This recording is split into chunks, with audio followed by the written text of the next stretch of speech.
Vadir Damus, que prazer tê-lo aqui conosco num dia tão quente como esse. Você que foi um dos grandes guerreiros desse congresso aí em outros momentos. Como é que você está vendo esse depoimento do Delgatti? Bem-vindo, Vadir. Bem-vindo.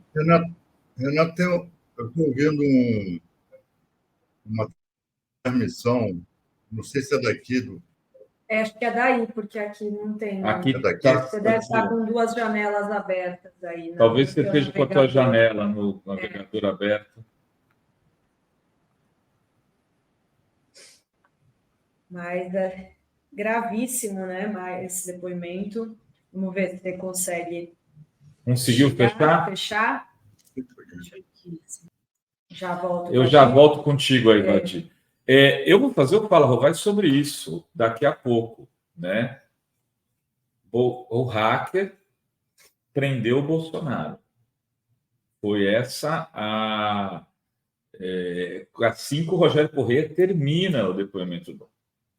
Olha, se não prenderem o Bolsonaro agora, eu vou dizer mais. A justiça estará prevaricando, a meu juízo. Suba Vadir Damus, que foi presidente da OAB do Rio de Janeiro, pode me ajudar, inclusive, na interpretação jurídica. Os fatos que estão vindo à tona nos últimos dias, a meu juízo, Vadir, são de uma contundência absurda que impedem que a justiça fique parada em relação a medidas contra Bolsonaro. Bom, Renato, Dre, boa tarde a todas as amigas, os amigos que estão aqui conosco. Renato, tudo se encaminha, né, para esse desfecho, mas nós temos que, ao mesmo tempo, né, que exigir da justiça que, enfim, alinhave, sistematize esses episódios, essas denúncias, né, e aprofunde essa investigação, mas, ao mesmo tempo, nós temos que ter cautela, né? Não adianta sair prendendo, não adianta... Eu acho que, em relação ao Bolsonaro, os elementos para a possibilidade de uma prisão preventiva estão dados. Agora, tem que demonstrar, né, que ele é uma ameaça, senão nós vamos cair numa espécie de lavajatismo do nosso lado, né? Antecipação da pena, sem processo, né? Então, a ele, como a qualquer pessoa, tem que ser assegurado o devido processo legal. E se ficar configurado que ele pode ameaçar testemunhas, que ele pode destruir provas, né, estaria aí configurada a hipótese de uma prisão preventiva. Agora, todos os episódios, né, tudo que vem sendo apurado até hoje, agora esse depoimento do Walter Delgatti, né, apontam que o Brasil esteve governado por uma delinquência do presidente da República, né, Jair Bolsonaro. Então, isso é muito grave, né? Isso tem repercussão internacional, né? E eu não tenho dúvidas de que as coisas se encaminham para uma futura prisão de Bolsonaro, mas é o tipo da coisa que não se pode errar, né? É o tipo do tiro, né, que tem que acertar o alvo, né? Então, vamos ver aí o desenrolar aí nas próximas horas, nos próximos dias aí desses acontecimentos. E você pode falar? Não, fica à vontade. Não, e ele faz aí acusações muito graves, né, de que não só do Bolsonaro, como também da Zambelli. Ela, por ser deputada, também é preciso, também tem alguma, né, não seria a hora de pensar também uma prisão preventiva, porque também é grave as acusações contra ela, né? No caso dela, tem o caso do Marcos Duval também. Fica provado que o Xandão teria sido grampeado pelo depoimento do Walter Delgatti. Ele diz assim, ele já estava grampeado quando me procuraram. Quem disse que teria tentado grampear, entre outras pessoas, foi o Marcos Duval. Marcos Duval, senador, que está tentando destruir provas a todo momento. Quer dizer, como é que funciona nesses casos com parlamentares, Vadir? Não, Renato, se ficar configurado, a Carla Zambelli é deputada federal, quer gostemos dela ou não, a Constituição lhe assegura imunidade parlamentar, né? Prisão em flagrante, né? Agora, é claro, se ela é investigada, né? O Congresso já deveria ter adotado medidas em relação a Carla Zambelli, né? Eu não consigo entender como é que ela ainda é detentora de mandato. Eu não consigo entender o que o Conselho de Ética da Câmara dos Deputados está fazendo nesse respeito, né?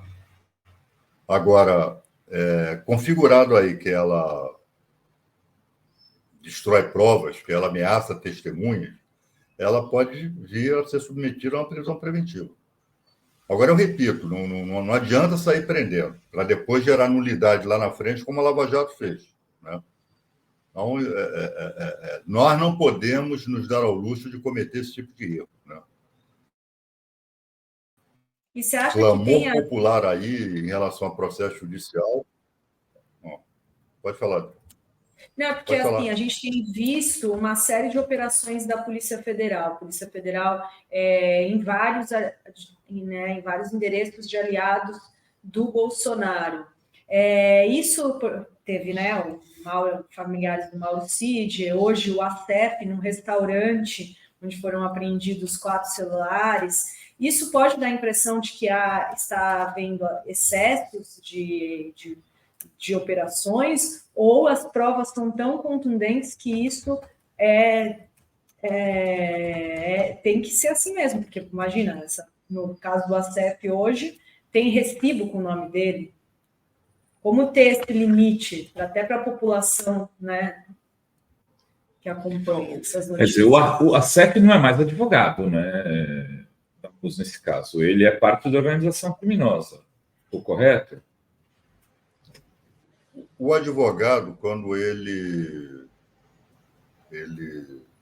não está atuando, né, em favor dos interesses do seu cliente, dos seus clientes, ele resolve praticar crimes, ele é uma pessoa como outra qualquer. Ele não vai ter a favor dele as prerrogativas profissionais da advocacia, porque as prerrogativas, na verdade, antes de proteger o advogado, protege a sociedade, protege os clientes, né, que aquele advogado patrocina, né?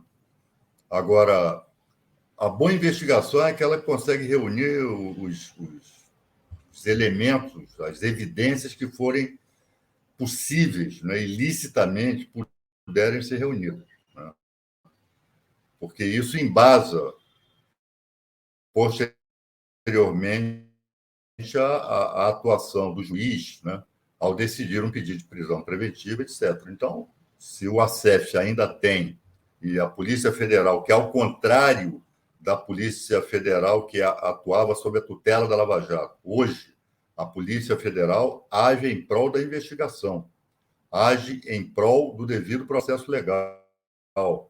A Polícia Federal hoje não se vale da espetacularização das suas investigações, né, para iludir a opinião pública de que está trabalhando, quando, na verdade, está perseguindo adversários políticos. A Polícia Federal, hoje, sob o comando do ministro Flávio Dino e do diretor-geral Andrei Rodrigues, age como uma polícia deve agir, né, em prol da investigação, reunindo evidências, e depois o juiz do caso vai avaliar, né, o que vai fazer com essas provas, o que vai fazer com essas evidências. Se é caso de prisão preventiva, não é caso de prisão preventiva. Então, isso vai ficar sob a apreciação do juiz do processo, que, no caso, é o ministro Alexandre Moraes. Sim. Acabo de receber informação aqui no grupo da redação, Vadi e Dri, que o Delgatti foi provocado pelo Moro, tentou desqualificá-lo, né, na CPI nesse instante. Depois, se tiver o trecho aqui, a gente já sobe até para o Vadi ver. E aí ele só disse o seguinte para o Moro, Vadi, eu queria saber se você concorda com isso. Senhor Sérgio Moro, o senhor é um criminoso contumaz. Concordo. Caramba! O senhor é um criminoso contumaz. Veja, o refinado hacker, o vocabulário do hacker ainda... O hacker, eu fico espantado, Driva, de como esse cara consegue entrar em momentos da história do Brasil e virar ator principal do roteiro desse país. Né? Se fosse uma série de televisão, Borgen da vida, eu falar, não existe, é impossível, isso é sacanagem. Ia aparecer um hacker, ia operar na Lava Jato, de repente ele vai tentar ir para o lado do Bolsonaro, aí ele volta para denunciar o Bolsonaro. É uma coisa de maluco. Moro, você é um criminoso contumaz, diz o hacker. Quem pratica crimes em série de forma metódica, organizada e repetida às vezes é um criminoso contumaz. Vadir, nesse caso do Astef aí em particular, o Astef, dados os crimes que já cometeu e as provas que tem, poderia, estou falando aqui com o Vadir advogado, jurista, a pessoa que analisa os processos, né? Poderia também ter uma visão preventiva, que ele tem... Visão preventiva de quem? Do Astef, pelo que fez. Não, o que eu estou dizendo, Renato, a gente aprendeu, né? Quem tem apreço pelas regras do processo, que não é o caso do senhor Sérgio Moro, que não é o caso do senhor Astef, enfim, tem que ter muita cautela, né? Sobretudo com processos em que não se está atuando. Eu não estou atuando nesse processo, então eu não sei o que tem ali. Eu sei o que a imprensa tem divulgado. Tá? Então, eu não tenho como te dizer aqui. São casos gravíssimos. Né?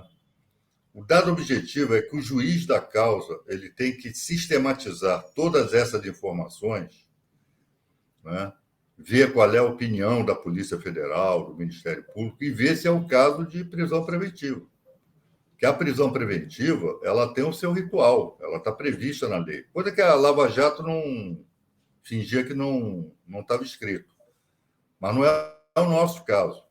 Então, tem que ver se é o caso de prisão preventiva, porque, se não for, nós estaremos atuando da mesma maneira, na antecipação da pena, na pena sem processo, na pena sem um devido processo legal. E não é essa a marca, não deve ser essa a marca da nossa atuação. Eu estou chamando de nossa aí aqueles... Campo democrático. Direito, exatamente, é o campo democrático que tem apego ao regramento constitucional. Seja lá quem for que esteja sendo investigado. Por mais ojeriza que nós tenhamos a esses personagens, nós temos que seguir o rito da lei. Ah, mas eles não seguem. Sim, eles são bandidos, nós não somos. Não, mas eu insisti nessa questão, porque me parece que os elementos estão volumosos já em relação a alguns. Agora, no caso do Astef, quer dizer, prenderam o celular, ele tinha 4 celulares, quer dizer, ele estava operando com esses 4 celulares, provavelmente não era para advogar. Né? Vamos ver o que tem neles, tal. Muito provavelmente ele estava apagando tudo que ele estava fazendo ali. Mas hoje tem tecnologia que recupera, né, esse tipo de procedimento. Né? Tá, e a Polícia Federal está aparelhada para isso. O Mauro Cid está demonstrando isso, porque eles encontraram tudo isso nos backups ali, né? Todo esse monte de informação que ele teria apagado. Vadir tem tempo de assistir um trechinho do Moro aí com a gente? Pô, eu sempre me divirto com isso, claro. Então vamos pôr aqui um pouquinho. Solta o vídeo, Gui.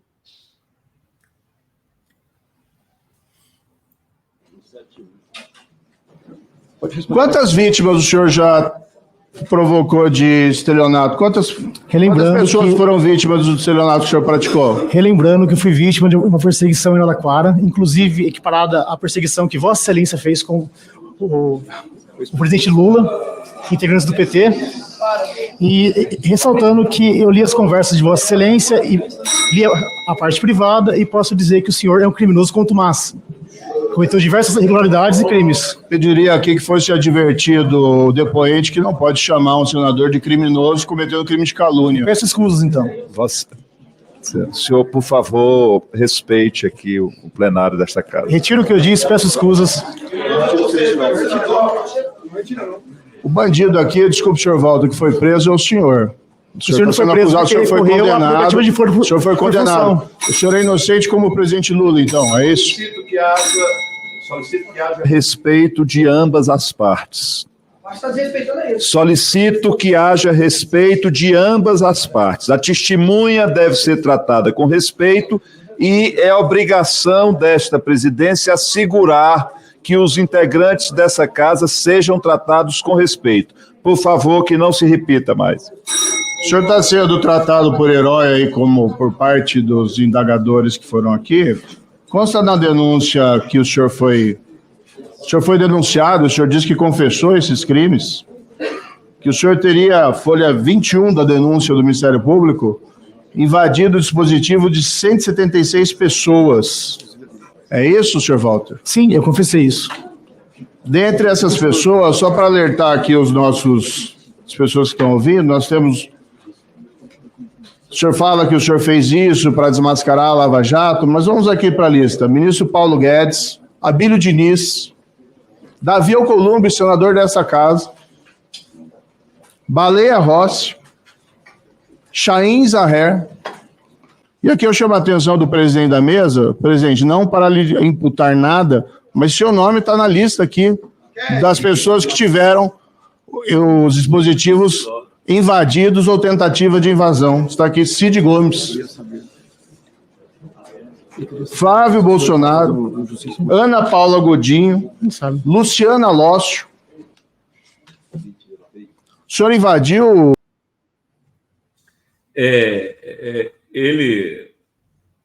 O Moro era juiz, Vadir.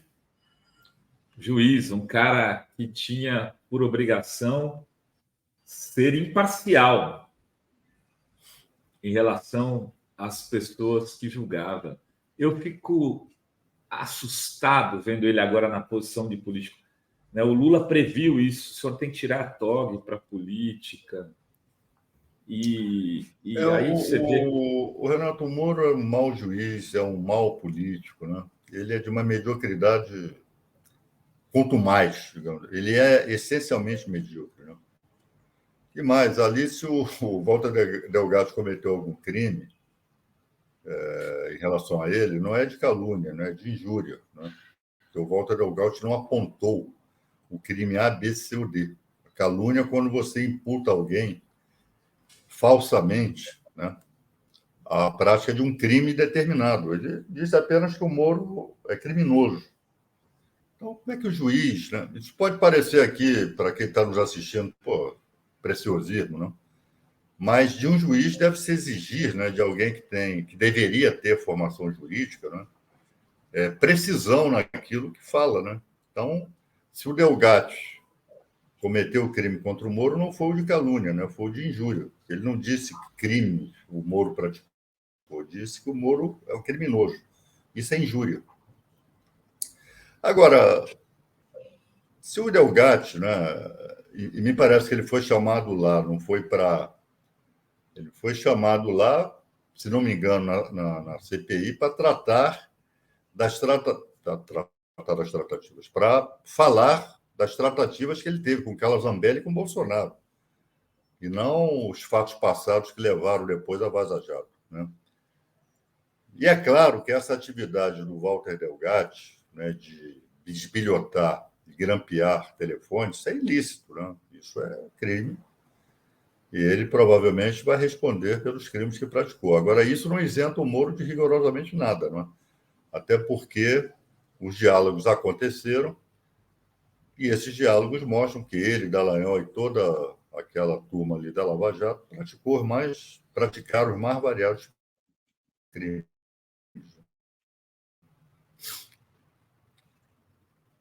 Muito bem, Dri de Lourenço. Temos aí pessoas mandando superchat. Parabéns para a Dri. Hoje é aniversário da Dri. Eu fiz até uma caneca. Parabéns, Dri.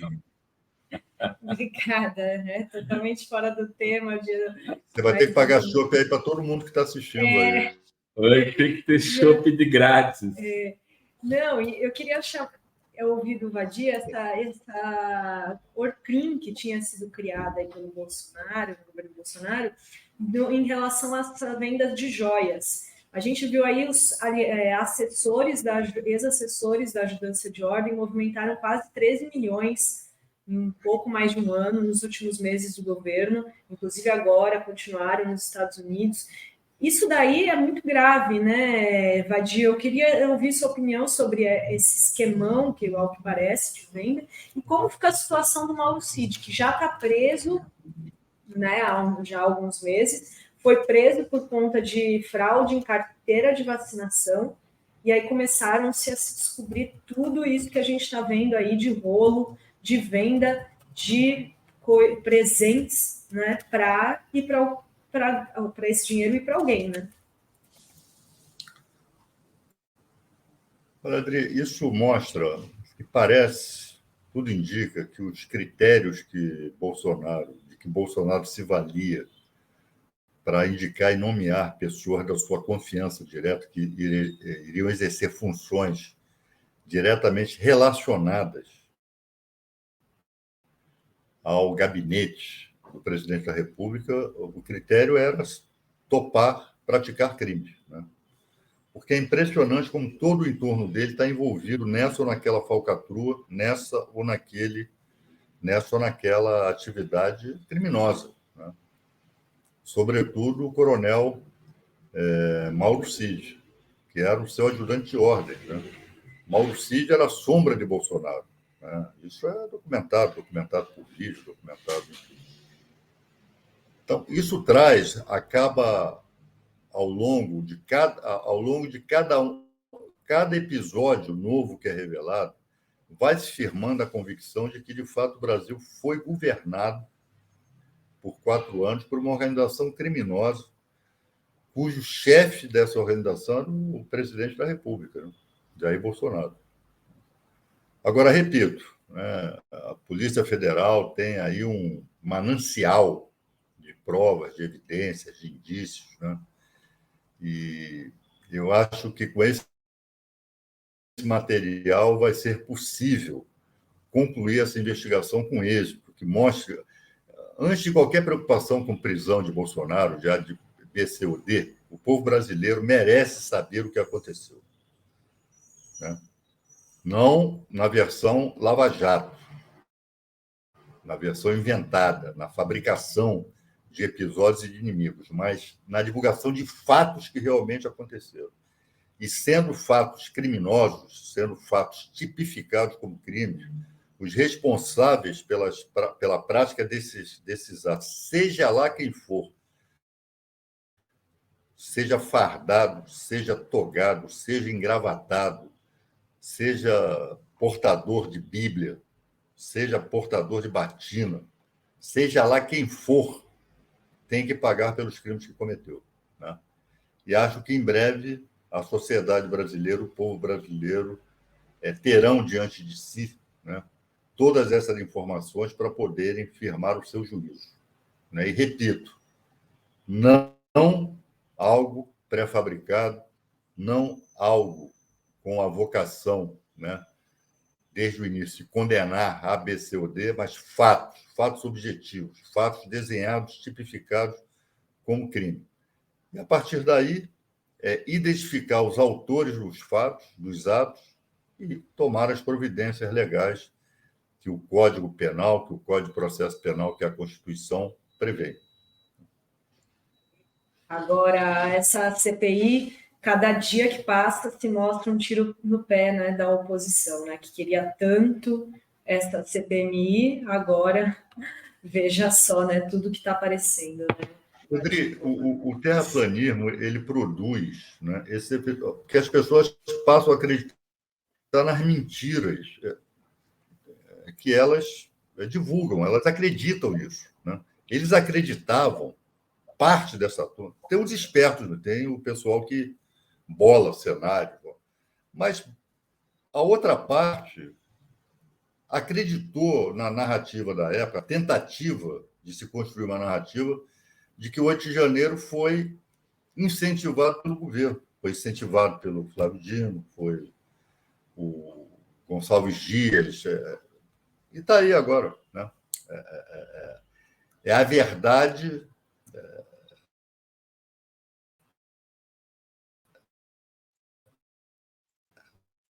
mostrando toda a sua face, né? Implacável, diante dessas pessoas esquisitas, dessa turma que resolveu, em 8 de janeiro, praticar crime.